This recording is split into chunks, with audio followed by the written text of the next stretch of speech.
In the 1970s, the sport of rallying had changed from gentle road-going competition to high-speed action. It was faster, more glamorous and much more specialised than ever before. The start of an exciting age for a very exciting sport.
In the 1950s, cars, even those in works teams, were nearly standard, and the drivers were all amateurs. Most events used public roads, and an amazing variety of cars could be competitive.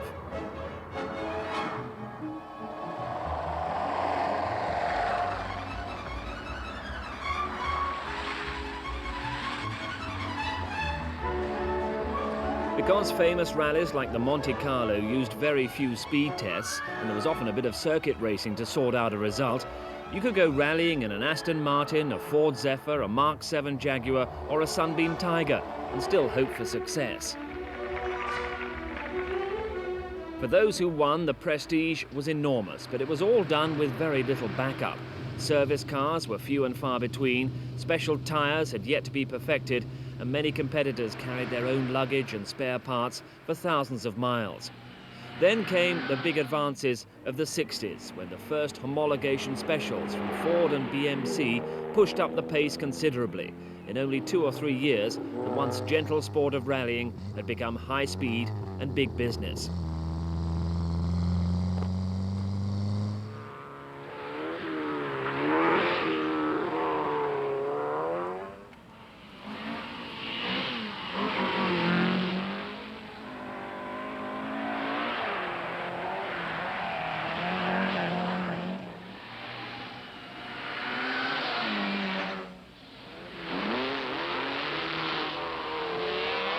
Early in the 1970s, 2 rear-engined rally cars, the Porsche 911 and the Alpine Renault, dominated top-class events. Most of the classic tarmac rallies of the 1960s had gone, displaced by special stage events using low-grip tracks. Lots of power, good traction and light weight were all needed on stages which used loose surfaces, ploughed through mud or skated across the snow and ice of World Championship events.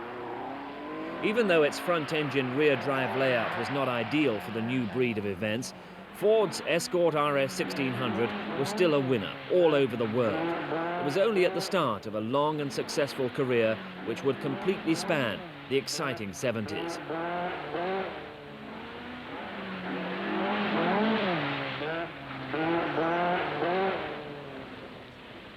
Quite suddenly, the glamour of rallying had attracted more works teams to the sport. Facing up to Porsche, Alpine Renault and Ford were Lancia, with its nimble front-wheel drive Fulvia HFs, and Saab, whose front-drive V4 saloons made up for a lack of power by being strong and bravely driven. There were 2 new teams. Fiat got started by using front-engined 124 Sport Spiders. They soon evolved a special in the 124 Abarth Spider that had bigger and more ambitious ideas for the future. Datsun of Japan also set up a European team. Their attractive, heavy but brutally fast 240Z coupes were real crowd pleasers for they had a character which reminded so many people of the great days of the Austin Healey 3000s. Three famous cars had already disappeared. The great days of the Mini Cooper S, which won 3 Monte Carlo rallies, were over. BMC's famous saloons, which handled so well and were so astonishingly fast, had run out of development potential.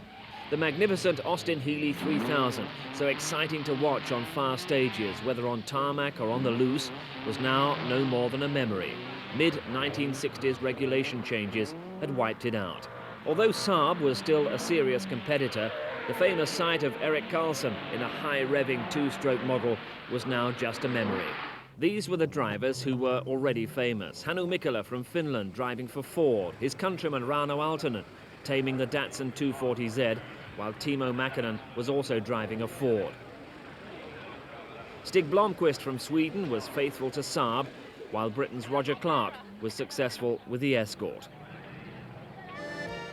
Events varied in style and format. The Monte Carlo rally had, however, taken on its familiar form, a combination of ice-covered mountain passes and twisty tarmac stages.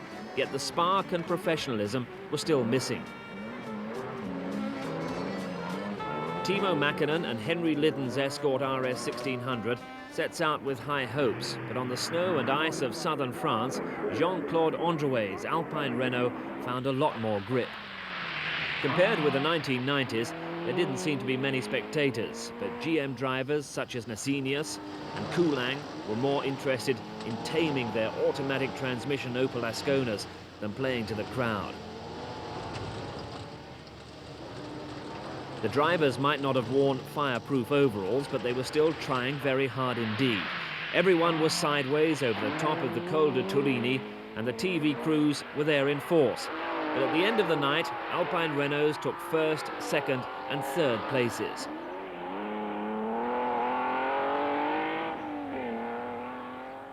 Even though the Monte was won and lost on the snowy stages, there was still the hazard of the traffic on open roads, and it was easy to lose time. These Opel drivers looked rather relieved to drop down the mountain against the picturesque and quite unforgettable backdrop of Monte Carlo.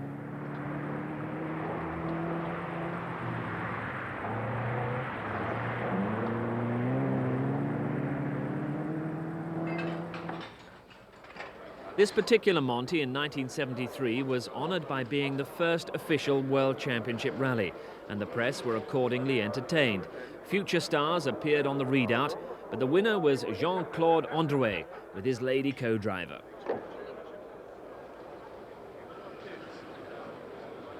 Androuet just 26 seconds clear of teammate Ake Andersson's car, with Hannu Mikkola's Escort more than 2 minutes back in 4th place. An alternative form of top-class rallying could be found in Britain. The RAC Rally, a classic forestry special stage event. It all started gently enough from Harrogate, with plenty of variety in the field. Twice winner in 1969 and 1970, Harry Karlström's 1.6-litre Lancia Fulvia HF started first, closely followed by Stig Blomqvist in his Saab V4. And Bjorn Valdegaard in his Porsche 911S. With competition from 3 Works Escorts, there was a great battle in prospect.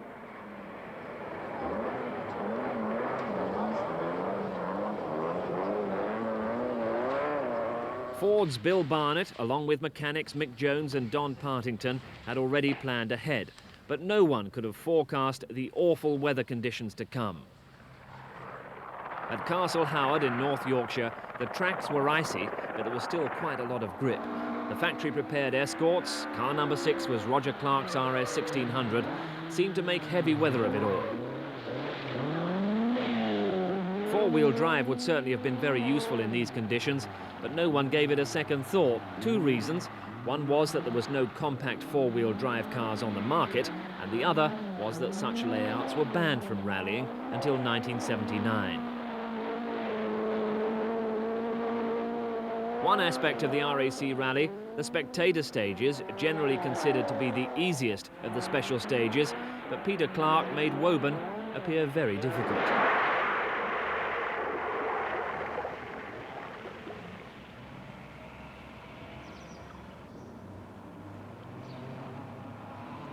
Hannu Mikkola's RS 1600 wisely decides to go the correct, the long way round.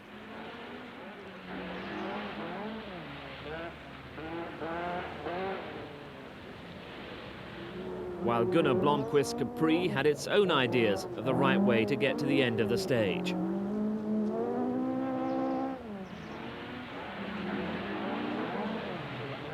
Co-driver Tony Mason still dines out on the incident.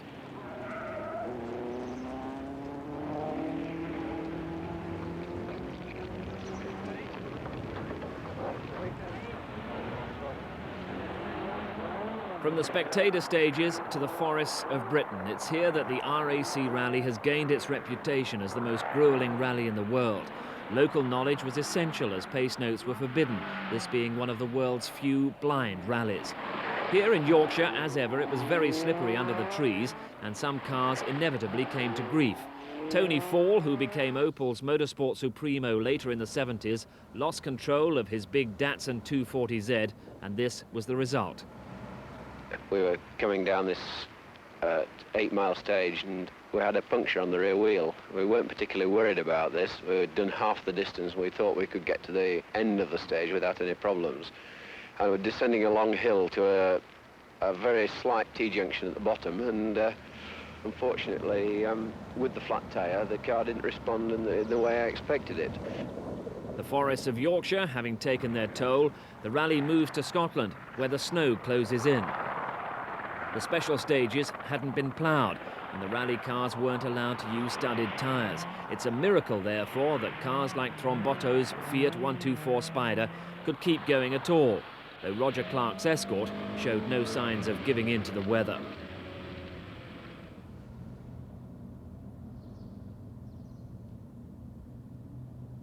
It wasn't long, though, before the rally ground to a halt, and Roger's comments tell their own story. Good evening. Good evening. How's it going? Oh, not very well. We can't find any roads in the forest.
The prestige of winning the RAC, like the Monte Carlo, was of vital importance to works teams like Ford and Lancia.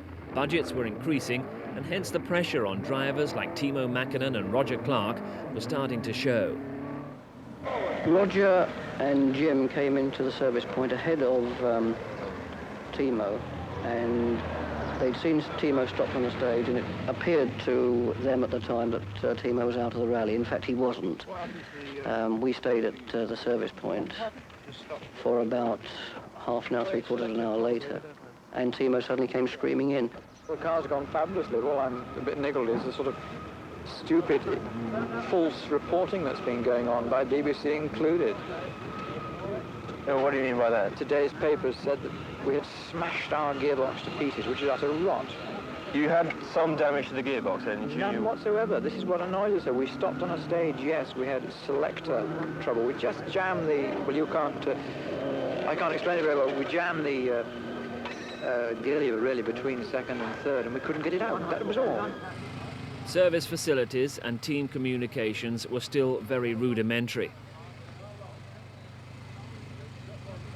Timo Mäkinen eventually caught up with the news, getting together with Hannu Mikkola, Stuart Turner and Bill Barnett at a service, but none of them could catch the flying Blomqvist. Saab's front-wheel drive chassis was so well developed that Stig's didn't seem to be handicapped by its serious power disadvantage. The Swedish team's front-wheel drive car had the best traction and the best handling of all the cars in the event, and certainly one of the bravest of drivers.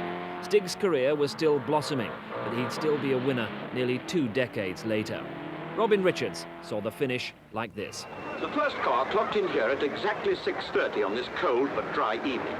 For the 5th time in 10 years, victory has gone to a Swedish Saab, this time driven by Stig Blomqvist and Arne Hertz, both Swedes aged 25 years. Second place in this provisional order goes to another Swede, Bo Voldegard, in a Porsche, twice winner of the Monte Carlo Rally. Third is Carl Arrhenius, another Swede, in another Saab, followed by Hannu Mikkola and Gunnar Palm. Arrhenius moved up to third ahead of Mikkola in the last 100 miles. Timo Mäkinen of Finland, with Britain's Henry Lydon as his navigator, brought his Ford Escort into 5th place. The best placed British car looks like being the Ford Escort of Roger Clark and Jim Porter in 12th place.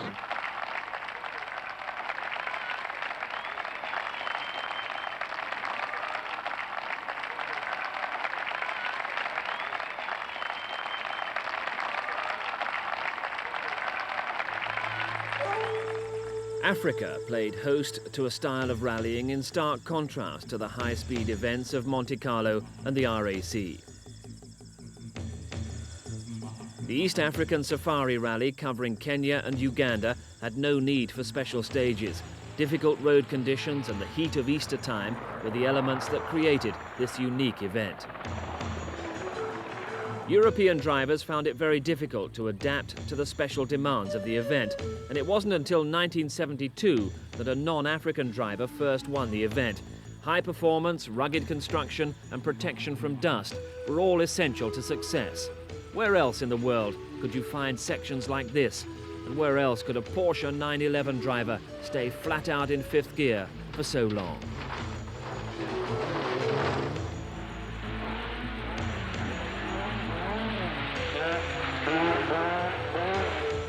Deep in the bush, though, cars often had to pick their way from hole to hole and ridge to ridge. It wasn't enough to rely upon outright horsepower if you were likely to break the car on boulders. This was where local knowledge was so important and why a detailed recce was vital. It also explains why old-fashioned Datsuns and steady but reliable Peugeots were still competitive. There was nothing ordinary and nothing conventional about the Safari.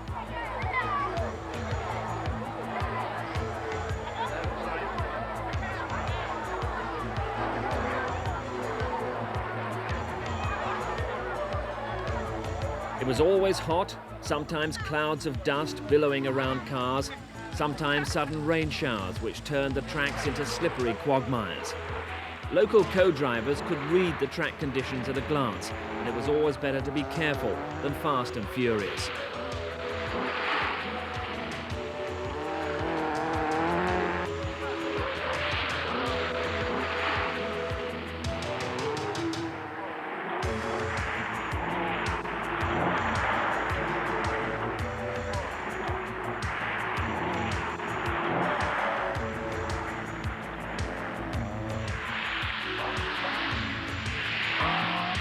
Since its inception in 1953, there have been no less than 16 Kenyan winners. With no overall winner in 1958, it wasn't until 1966 and 67 that Shankland, in his Peugeot 404, interrupted the Kenyan domination.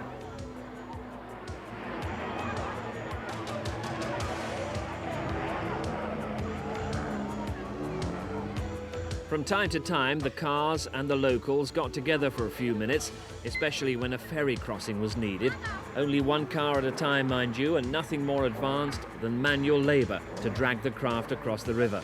Work out for yourselves how long it takes to deal with an entire field. Minutes, not seconds, are lost on occasions like this. In 1972, though, the safari myth was broken when Finland's Hannu Mikkola and co-driver Gunnar Palm from Sweden became the first Europeans to win the event. So rallying took no single form in the early 1970s. Apart from the classic special stage events and the safari, there were marathons. Even back in '68, the first of these was the London to Sydney, crossing through Asia and the Australian deserts. The most famous of all, no question, was the Daily Mirror World Cup Rally of 1970, which took 5 weeks to reach Mexico City from London. Star drivers like Roger Clark, Timo Mäkinen, Rauno Aaltonen, Henry Lydon, Hannu Mikkola, and even football star Jimmy Greaves all battled through the mountains of Europe, the deserts of Patagonia, and the high peaks of Bolivia and Peru. Marathons like this attracted a great variety of cars. London to Mexico not only attracted familiar works machinery, but private owners who carried their spares on the roof.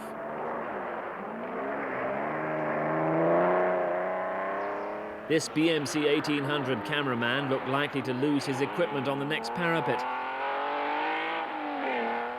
And the two complex Citroën DS19s stayed together for much of the way.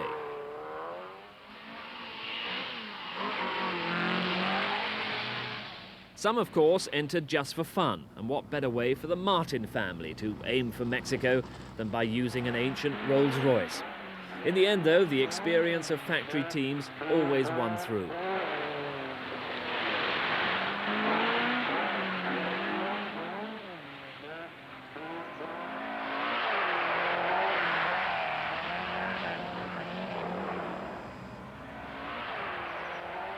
In Mexico City, after 16,000 miles, it would be a familiar scene. Wasting the champagne in the traditional manner on the roof of their car, but very welcome because of the heat of the day, were Hannu Mikkola and Gunnar Palm. Sometimes there were attempts to combine rallies with races, which explains the sight of James Hunt in a Vauxhall. And Jody Scheckter enjoying himself in a Ford Capri. Jerry Marshall on the same track as Roger Clark. Could you describe your technique on a racetrack for us? Not really. I shouldn't think anybody could. This was the 1974 Tour of Britain, and Tony Fall was another big name to attempt this test of the all-round ability of car and driver. The event will be a combination of circuit racing, rally stages, and auto tests.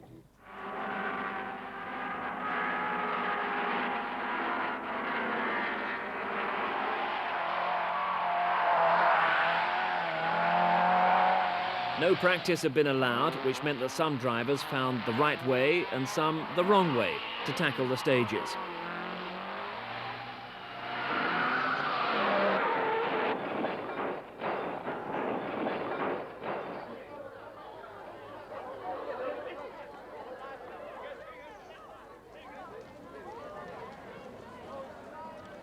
Plenty of incident, but after 3 days, Roger Clark took the expected win.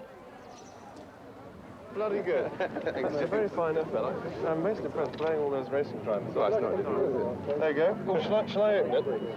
It's the only pleasure I'm going to get out of this. Right, go on, fire it away. Good enough over, everybody. Hang on. Only 2 factories threw great efforts behind rallying in the first few years of the decade. Lancia introduced the Fulvia Coupe in the mid-60s, and by 1970 it was a proven winner. The Fulvia HF had a 1.6-litre V4 engine and front-wheel drive.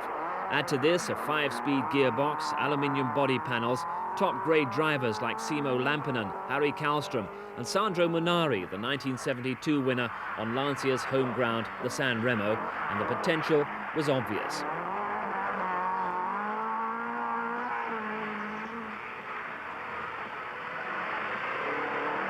The second factory, Alpine Renault, was completely different, run on Gallic flair and emotion. The ultralight rear-engine cars had been fragile in the 1960s, but Jean Rodellet's Dieppe-based team made steady refinement to the rear-wheel drive glass fibre bodywork machines. The Alpines were best of all where grip was low, which explains why they won so many loose surface or icy road events, but they were also very effective on tarmac. Their handling featured lots of tail-out oversteer, and drivers like Jean Venatier and Jean-Pierre Nicolas were real heroes. Ford specialised in the UK and Scandinavia. The Escorts were based at Boreham, and with many variations were competitive from 1968 right through the early 1980s. Although the Escorts looked to be conventional cars, they had front-mounted engines and beam rear axles. The RS 1600 type, which appeared in 1970, had a 16-valve twin-cam engine, was light and very powerful. The RAC Rally of 1972 emerged as a legend in rallying history. From 4 cars entered by Ford, only 1 remained at the end of the first night. Roger Clark, winner on the Welsh and the Jim Clark National Rally that year, had stormed into a lead which he held for 3 nail-biting days, finally reaching York to give the Ford Escort its first ever win on the RAC Rally.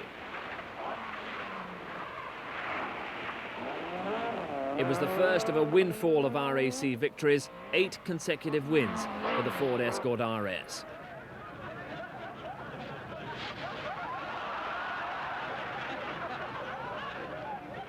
In the first few years of the 70s, Saab specialised mainly in Scandinavia and in the mud and rocks of Britain's forests.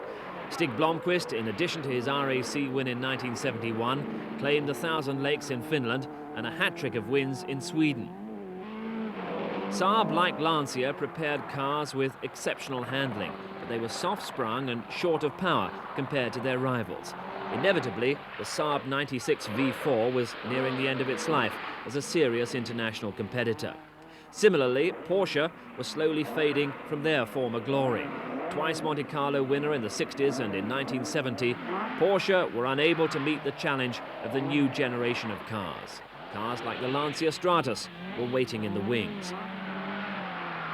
Keeping in touch, Datsun's 240Z Sports Coupe, which made its name by winning the Safari Rally twice in 1971 and 1973. Drivers Hermann and Mehta. The new works team for the 1970s came from Fiat of Turin. The 124 Spider Abarth, developed from the 124 Sport Spider, attracted star drivers like Marco Allen and Hannu Mikkola. The Fiat team had become a serious long-term effort.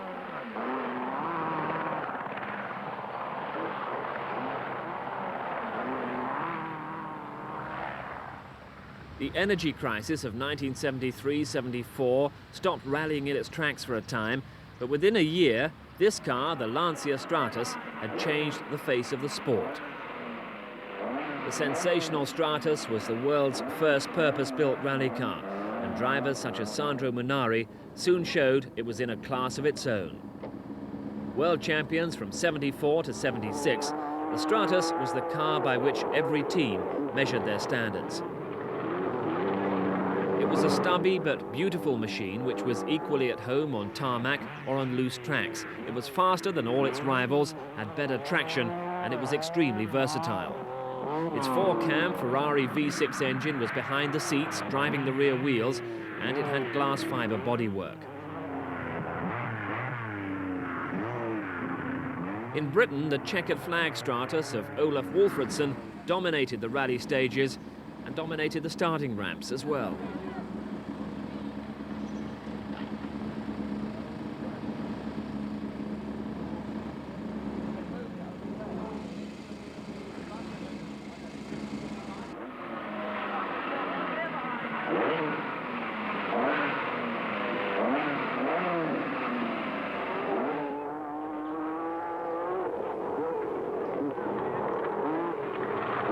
There were no compromises with the amazing Stratus, which was just as much at home in the dust of a rough rally as on the tarmac stages of Europe.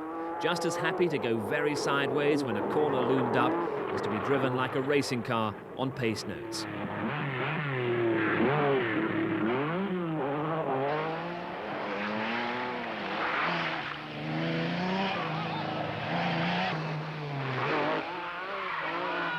the Stratus wasn't easy to drive. The tail-heavy machine, 3 times world champion, was unable to ever win the much sought-after RAC Rally.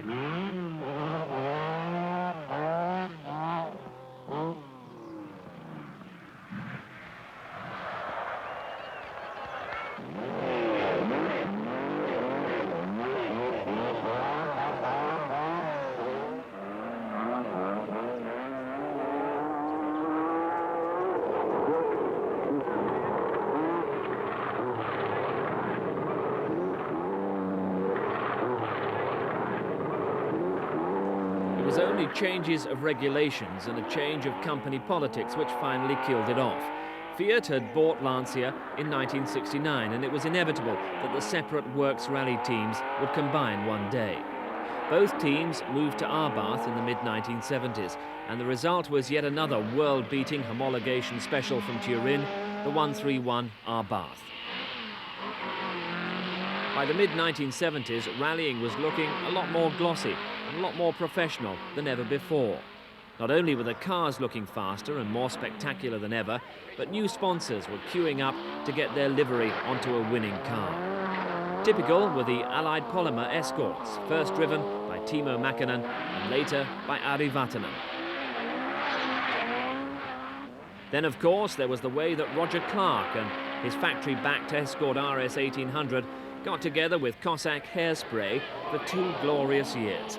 In a succession of distinctively liveried bright red cars, Roger won event after event in the British Isles. And there's no doubt that the message got across to the public, especially after Roger was persuaded to make a TV commercial that linked his car with the product. Even Saab, that sober but business-like team, seemed to change their car colours every year, and they sold hundreds of extra rally jackets as a result.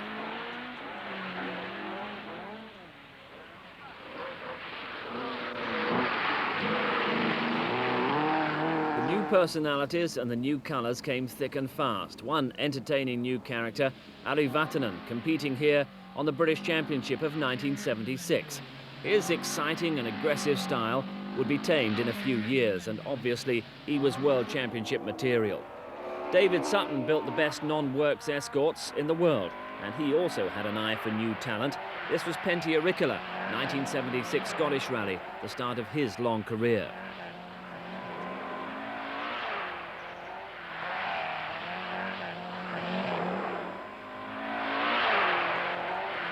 Then, of course, there was the start of the long partnership between Russell Brooks and Andrews Heat for Hire. Then, as later, Russell was determined to be a star, and the way he drove his cars surely proved it. Ari Vatanen emerged as British champion, yet victory was not always as clinical and efficient as he might have hoped.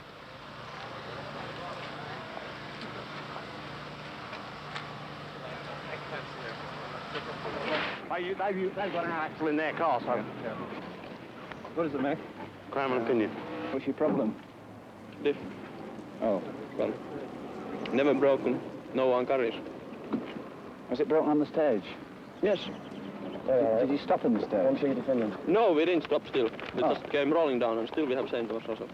Oh, well, you're okay. Yeah, on that one, but we can't carry on, I mean. Well, why can't you change it? I haven't got another one. We haven't got any spare one. Ah. No one has, but that's right. I see.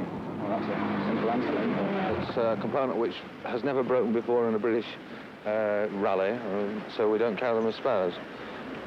It's not a particularly common component. It's part out of a 3-litre Capri, part of the back axle, also part, obviously, of the BDA back axle. We can't find one at the moment, but we're still looking. So what length will you go to get one? Oh, we'll carry on looking as hard as we can, you know. We'll find a parked car and ask the owner if we can take his axle out of it and try that. We'll try anything. Well, have a drove down the road in that Commodore so you can see somebody with a 3-litre Capri then. Yeah, that's the best bet. What's this version? That is a 3-litre. Yes, it is 3-litre. So the only way to find a spare was to stop a passing spectator. We have a technical problem. We want a 3-litre Capri diff.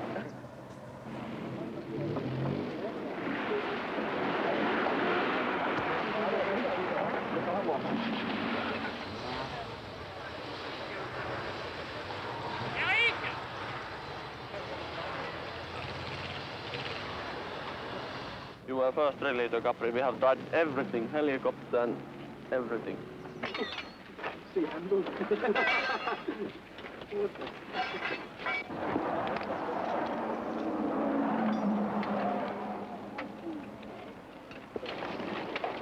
Ready to go. Can I start? Yes.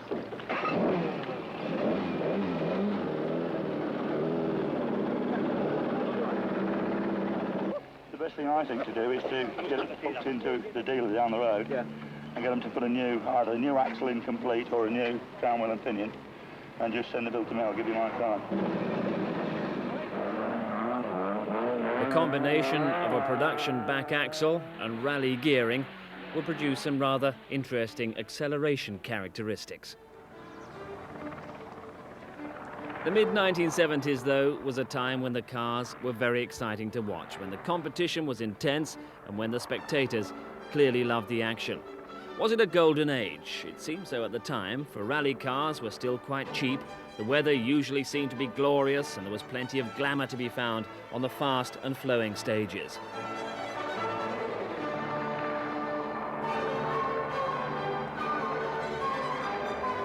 (1976) and Roger Clark is on the way to winning his second RAC.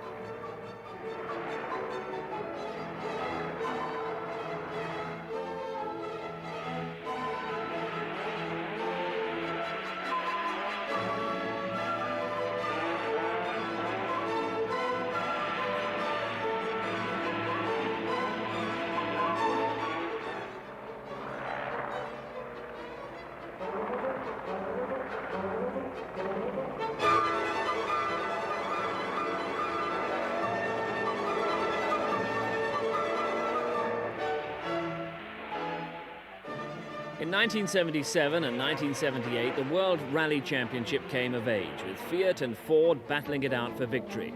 This was the time when Lancia Stratos had been retired, when it was still an outright winner all round the world. Teams like Saab, always crowd pleasers, were left really gasping by the pace, but their turbocharged car was on the way.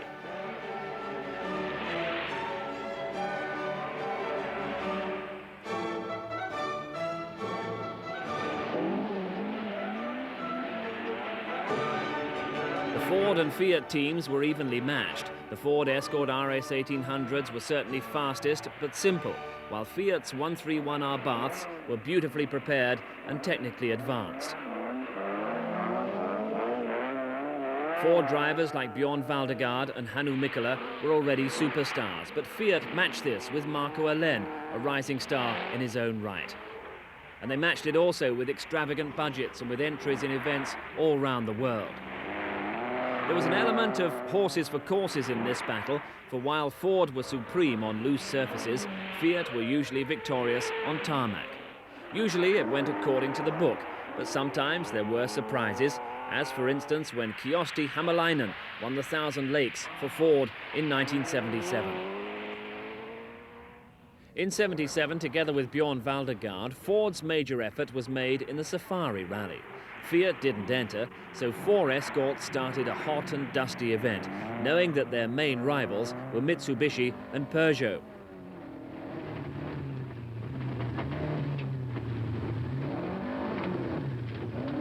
There was high-speed action right from the start, but heavy rain in mid-event turned the whole Safari into a mud bath.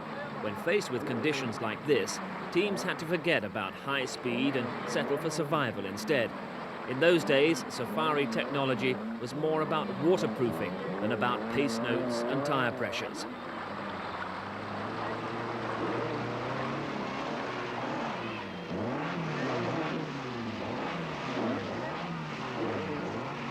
There's nothing quite as slippery as Kenyan mud, as Jean-Pierre Nicolas' Peugeot demonstrates at this control.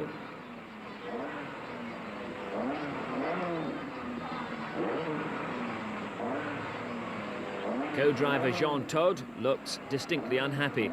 It's all a far cry from the glory days as Peugeot's motorsport director, which would follow a few years later.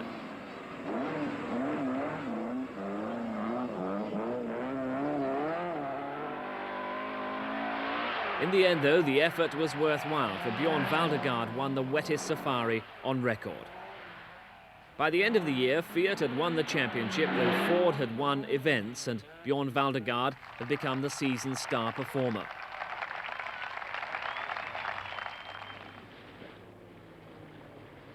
Driving a brand new car supported by British Airways sponsorship, he dominated the Lombard RAC Rally from beginning to end, whether it was on the twisty tarmac of sections like the Great Orme or on the long, flowing and slippery forest stages of central Wales.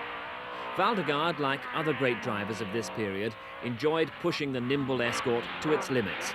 It was a sort of car that seemed to enjoy going sideways, in perfect control. Roger Clark once said that as long as he wasn't watching the road out of the back window, he knew everything would be okay. It was a rugged machine which could deal with all types of rough going, and one which barked its way to hundreds of victories.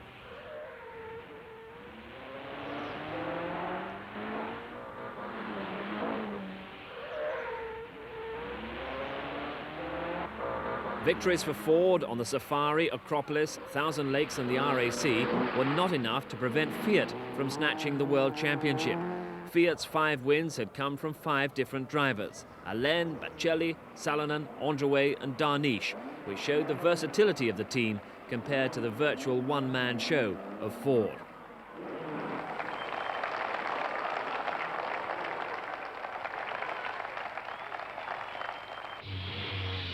With the Lancia Stratos now retired, Fiat won the World Championship again in 1978. The team refined the design of the 131 Abarth, making it suitable for tarmac and loose surface going, and they put a huge effort behind its drivers. It was well balanced, strong, a good high jumper on fast stages, and it could rapidly be adjusted to all sorts of conditions. Success was largely due to Marco Allen's brilliance. Marco, a Finn, had joined the Italian team in 1975 when the team was using 124 Abarth Spiders, but he soon settled in and took to the 131 Abarth saloon like a duck to water.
Fiat was inventive and was always pushing to improve its cars. How about this novel little tweak to help the traction? For the Lombard RAC Rally of 1978, Fiat modified Walter Rawls' car by putting the co-driver's seat in the middle of the rear compartment. That was a change outlawed after only one rally, but full marks to Fiat for trying.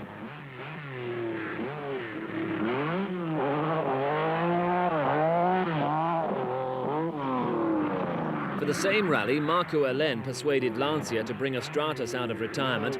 Marco tried his best, but the transmission eventually broke, and this car, Hannu Mikkola's Eaton Yale-sponsored Escort RS, won the rally instead.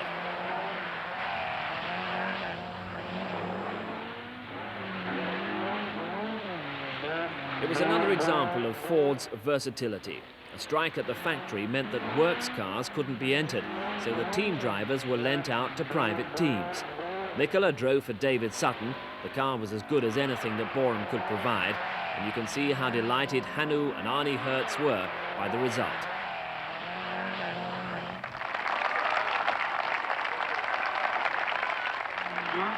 Roger Clark's RAC rally had gone disastrously wrong. His British supremacy under threat by younger drivers. Trying too hard, he left the road in dramatic style. We had a clutch break going through one of the stages, and we were driving without a clutch. And we came to a rather tricky corner and misjudged it and went off. But the problem, we got the car sorted out, and we tried to start, and we had no clutch, and we had no starter motor either, so we couldn't move the car.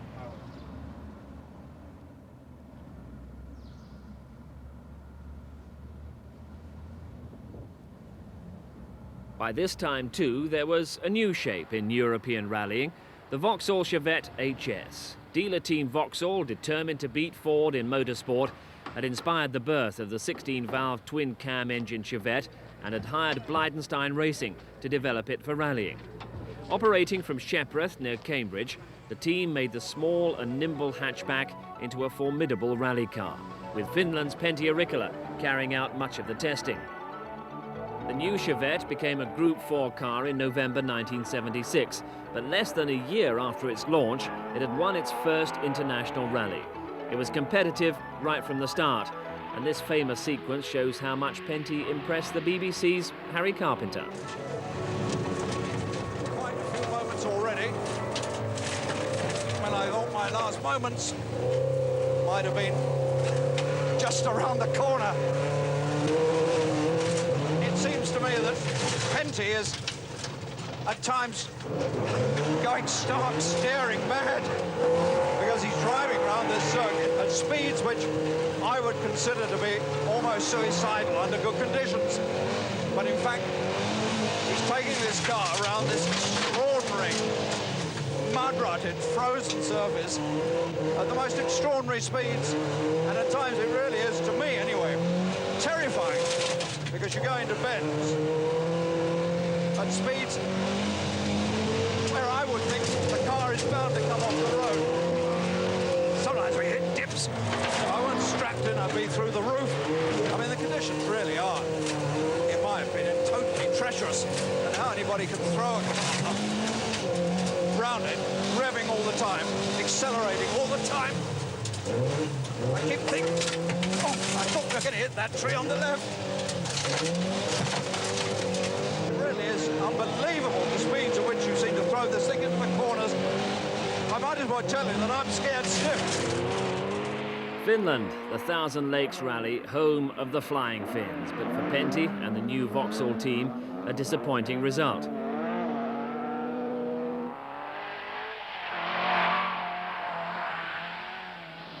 Early mechanical failure prevented the hoped-for impact on the World Rally scene, and the disappointment showed on Pentti's face. How much time have you got to spare here, Pentti? No, nothing. No, sorry. You told me how long? 3 minutes now. The RAC British Rally Championships always generated immense competition. Pentti and his Vauxhall Chevette and Russell Brooks's Ford Escort had a year-long battle, a battle which helped set the pattern for a famous rivalry that continued through the 80s. In 1978, Brooks's Escort seemed to have the measure of the Vauxhall at first, but only seconds ever separated the cars.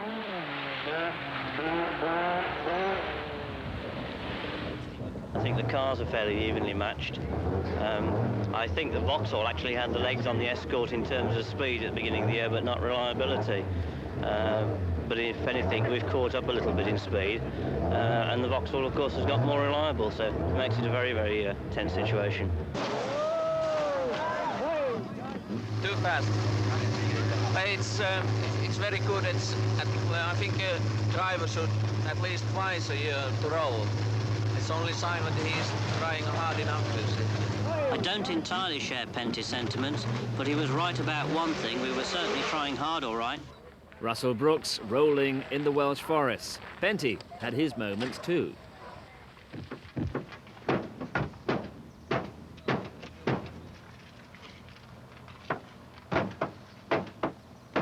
Can you tell us what happened here, Pentti? Oh, I think you can see it. But we just tried too fast. She went very sideways, and we were so small ditch. It took the car and it rolled.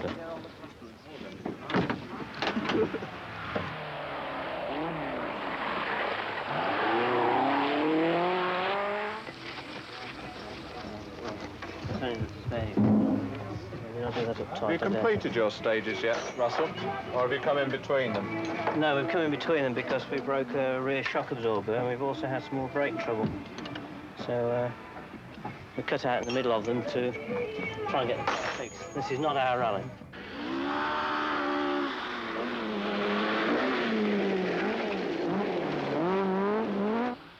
Penty's Vauxhall won the first round of the Open Series Championship in 1978 and Russell the second, but Hannu Mikkola then won 3 further events and clinched the championship at the end of the year. Escorts seemed to come in all colours. Ari Vatanen had a car sponsored by Gandhi brake linings.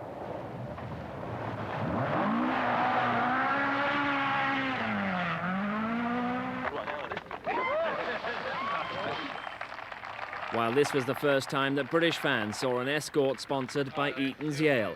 Hannu Mikkola, 1978 British champion.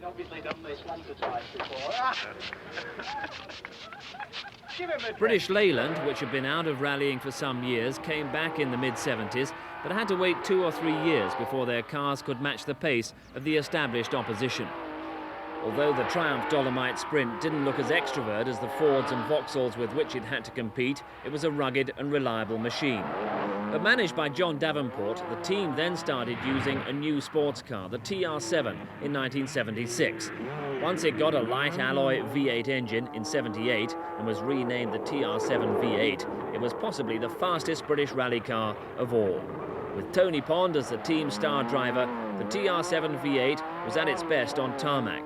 It squatted low, had excellent traction, and it looked, sounded, and was an impressive sight. Although unsuccessful in forestry stage events, TR7 V8s won major events on tarmac in Britain and in Europe. It was only sheer bad luck which stopped the team in its tracks on World Championship rallies like the Tour de Corse.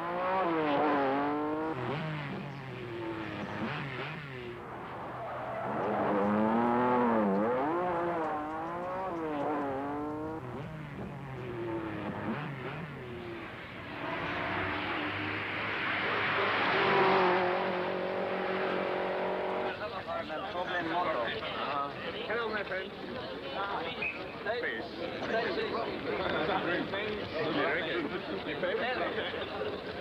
So who were the other major players? Tony Fall founded the British dealer Opel team in 1974 and not only managed but drove his new cars. At first the Asconas were too heavy and underpowered, but with Brian Culcheth driving, the Cadet GTE was a very successful Group 1 car. It wasn't long before Tony moved to West Germany to run Opel's European motorsport programs. His first task was to turn the promising Cadet GTE into a pace-setter all over Europe. But for the 1980s, he had ambitious plans for the 16-valve Asconas and Mantas.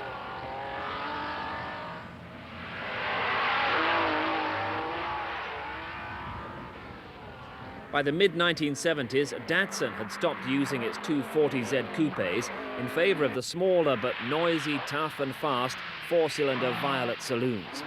Andy Dawson moved over from driving an Escort to build these cars for the Japanese concern.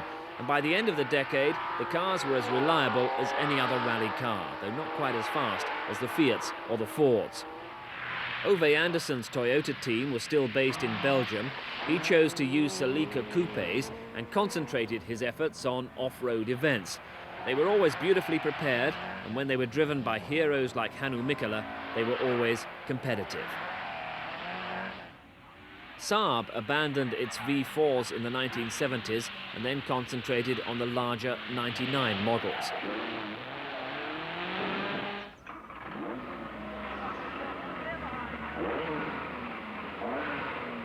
Still with front-wheel drive, the turbocharged version was ready by 1978 when stars like Stig Blomqvist and Per Eklund made it go improbably fast. Rallying, in fact, had become a highly professional business, but not everything was going according to plan. Yes, well, the car's quick. If I can learn how to drive it, we'll be all right.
For the spectators, there was a great deal of variety, as these 1979 Mintex rally scenes emphasise.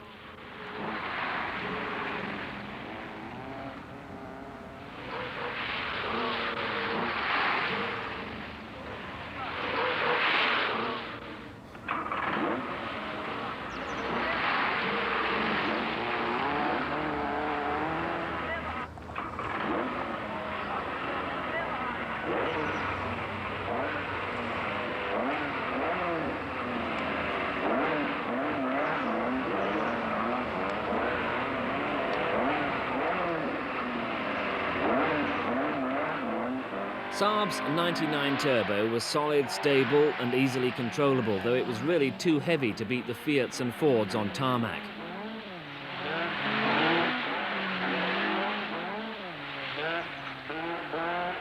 British Leyland's TR7 V8 was aggressively styled, but not always successful.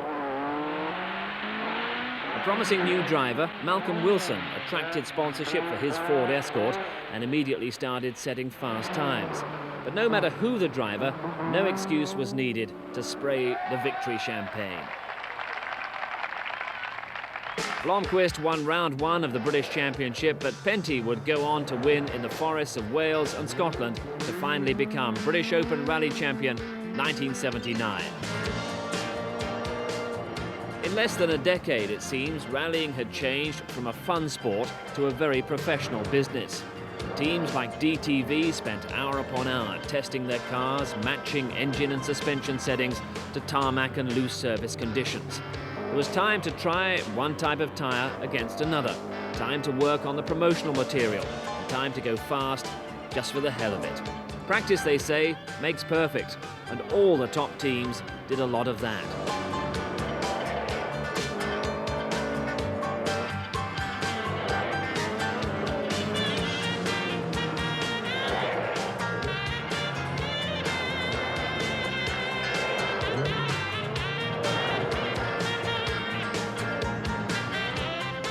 Penty Auricula then, British champion that year, the year that the first Drivers' World Championship was instituted, replacing the short-lived FIA Cup. So who would become the first ever world champion? Well, Penty had the qualifications. Hannu Mikkola, winner of the Thousand Lakes in 1968, won the World Cup in 1970, the Safari in 1972, and 2 Lombard RAC rallies at the end of the decade. Bjorn Valdegaard won 2 Montes for Porsche, won 3 World Championship rallies in Lancias, and then joined Ford to become their most successful driver in 1977.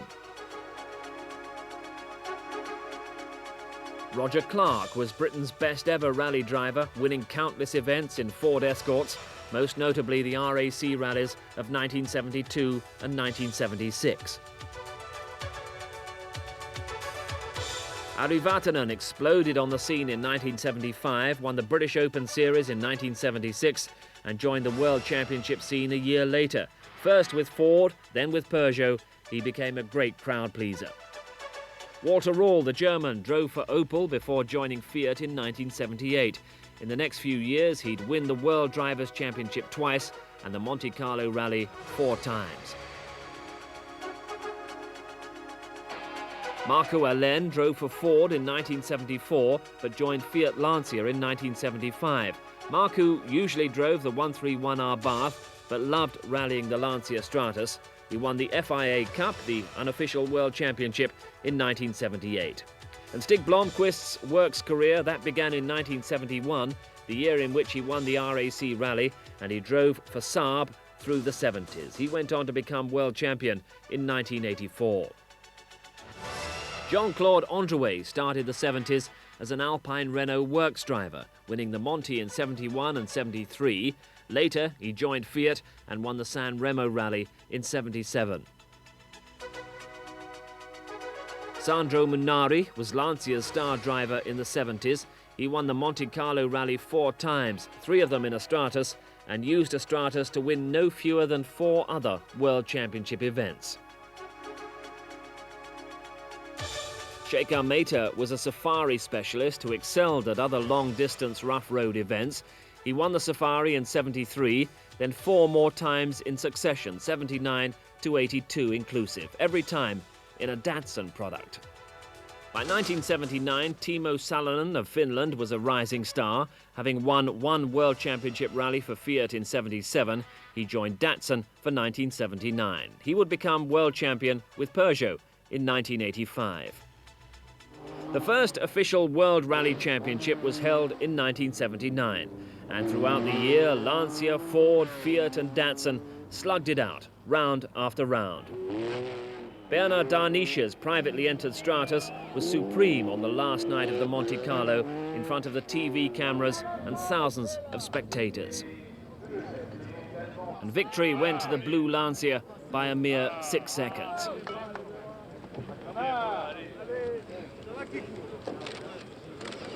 Bjorn Valdegaard had led for 29 out of the 30 stages, but after Bjorn had to stop his car to move boulders which had been placed in the road to stop him, the victory slipped away to Lancia.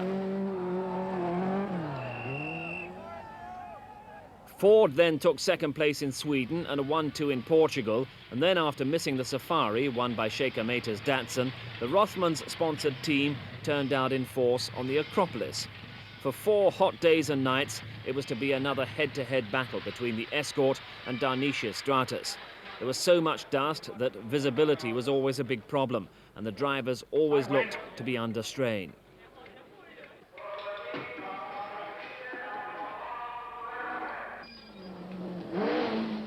Although Hannu Mikkola had a brand new car for the event, his engine let go after 9 stages, while Roger Clark's car failed a few hours later. After that, there was no time to stand and stare at that wonderful Greek scenery, though by tradition, the rally started under the shadow of the Parthenon itself, in the city of Athens.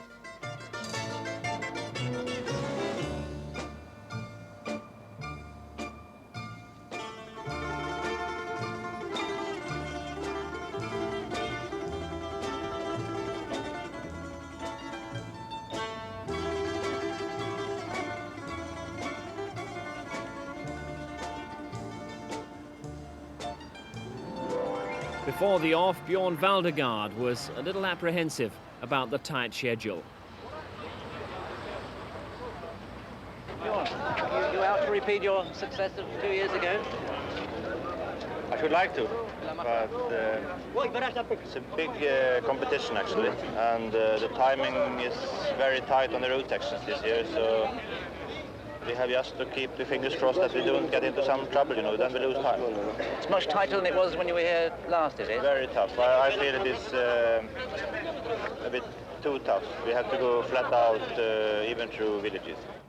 Although the Escort led right from the start, the gallant Stratos was never far behind.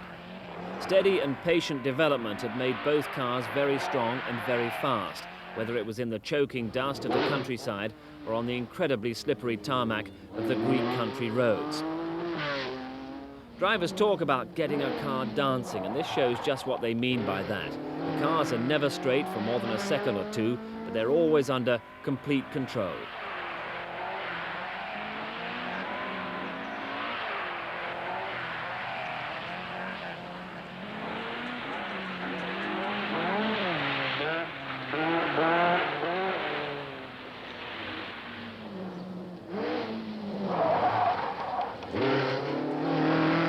The Stratos had started slowly but rapidly caught up. After the halfway halt, it began to catch the Ford, but as a private entry fighting a factory team, it was always in trouble. The car clearly carrying some scars. The Stratos sporting a damaged left side and isn't looking as healthy as at the start of the rally. The rough roads of Greece certainly took their toll as both cars repeatedly suffered from concussion punctures.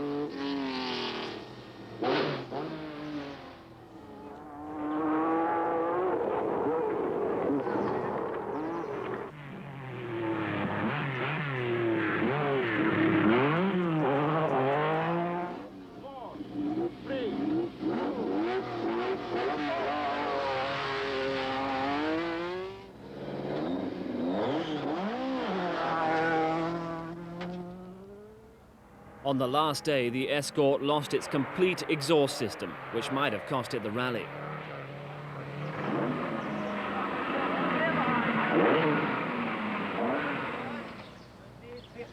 Can you put on, do you have any exhaust with you? Exhaust? Yes. Yeah. Can do it in 15 minutes. I'll have a look. Check it out. Come on.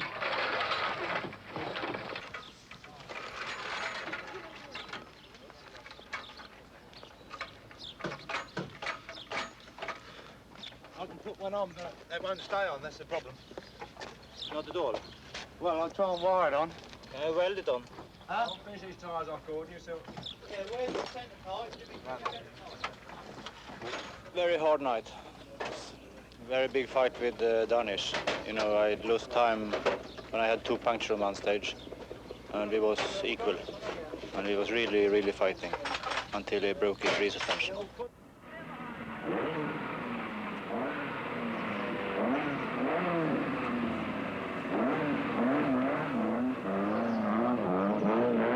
But after all that, the Lancia's suspension collapsed for the second time, and it was a very tired Valdegaard who was able to celebrate victory on the ramp in Athens. It had taken 13.5 hours of stages to get this far.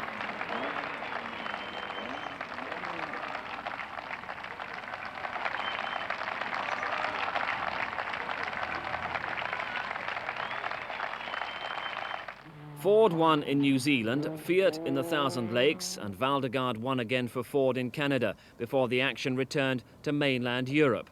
Ford had never planned to face Fiat and Lancia on their home ground, the San Remo rally, and one can see why. Some of the rally stages were over dust-clogged tracks, but most were on tarmac. So it was here that Tony Facina's privately financed Jolly Club Lancia Stratus proved to be ideal. This victory, in fact, was a real embarrassment to Fiat, whose 4 131R Baths were well beaten. Company politics had seen the unique Stratus prematurely retired at the end of 1977, so that ordinary-looking Fiats could take the limelight. Not much limelight here, but since there was a local boy making good, it was still good news in Italy.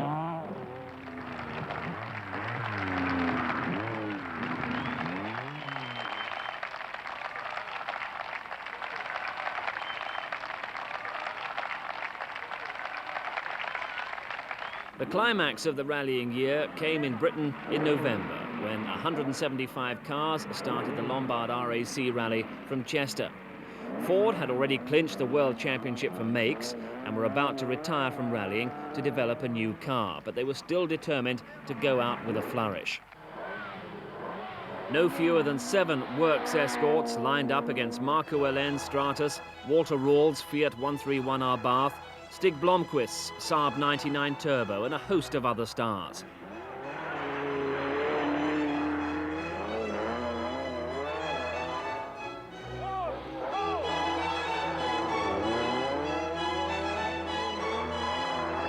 Even on the first special stage in Knowsley Park near Liverpool, the pace was fast and furious.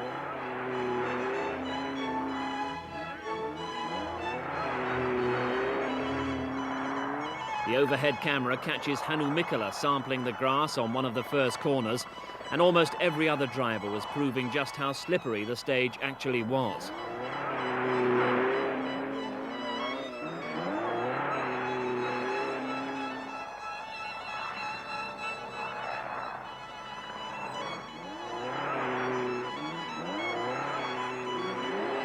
A new combination, Tony Pond and the Talbot Sunbeam Lotus.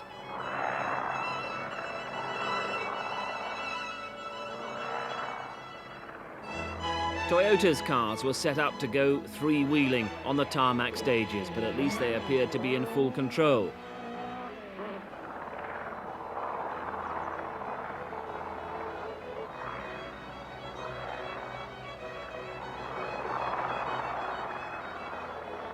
That's more than you can say for Shigeo Kaneko's Mazda RX-7. Or for Sahiro Fukuda's Datsun Sunny. They should have watched and learned from Marco Ellen controlling the Stratus or Pentti Ricola, the Chevette.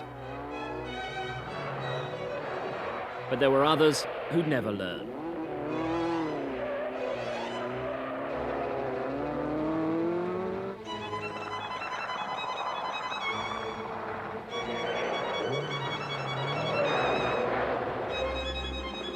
Throughout the season, Datsun's single-cam saloons had been consistent but never quite fast enough to beat the European cars.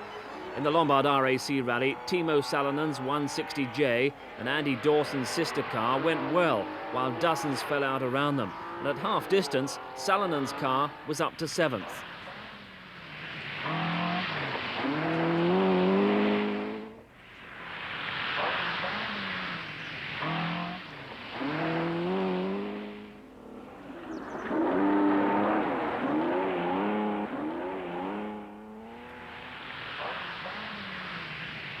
Even though many were rooting for Ford to win, the crowd's favourite seemed to be Marco Ellen's Lancia Stratus. This old car led the rally for 10 stages, then went off the road for 14 minutes in Kielder and never recovered from that. Marco was 10th at half distance, but still trying hard.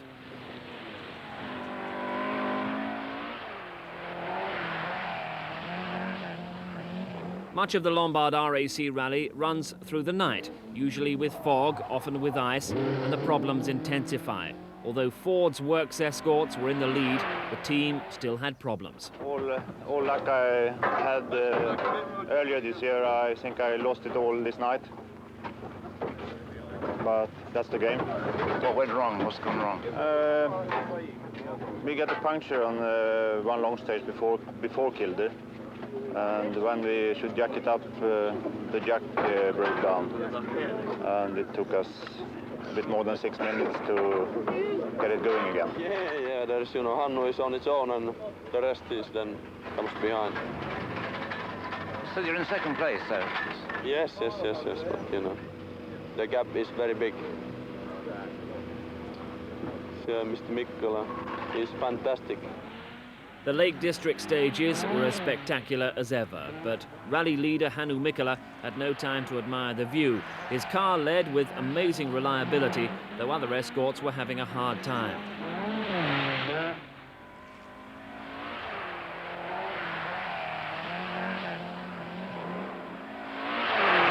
Russell Brooks, third in 1978, was trying even harder this year.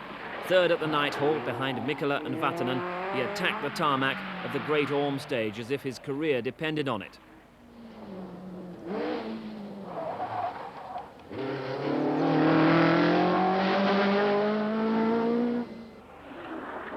Timo Salonen started the second half of the event at top speed, refusing to let a 70 horsepower power disadvantage get in his way.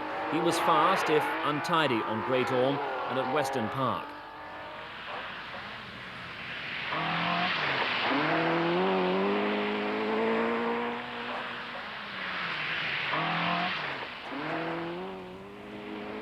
As the rally moved into the last night, this sort of pressure was about to hit Tony Pond's Sunbeam Lotus, which crashed, and Roger Clark's Escort, which blew its engine. After 59 grueling stages, Ford's drivers triumphed in their last event as a team. 4 drivers finished in the top 6, and only Marco Ellen's Stratus and Salonen's remarkable Datsun could get among them.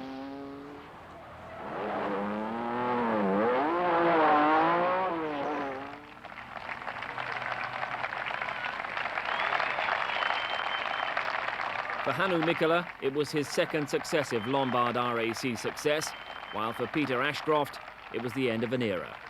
Well, yeah, I'll be sad to see the team, as it is, break up, Bjorn go to somebody else, and the drivers disappear to drive for other manufacturers, obviously. But, I mean, we've got to do development for a new vehicle, and regulations change in '82, so I think it's the right thing to do is stop when we're winning. Although Valdegaard only managed to finish 9th, it still helped his championship hopes, and these were confirmed 3 weeks later, when Valdegaard was victorious over his close rival Mikkola, both driving Mercedes, on the Bandama. At the end of the year, indeed at the end of the decade, he became rallying's first official world champion. The '80s would take the sport another great leap forward.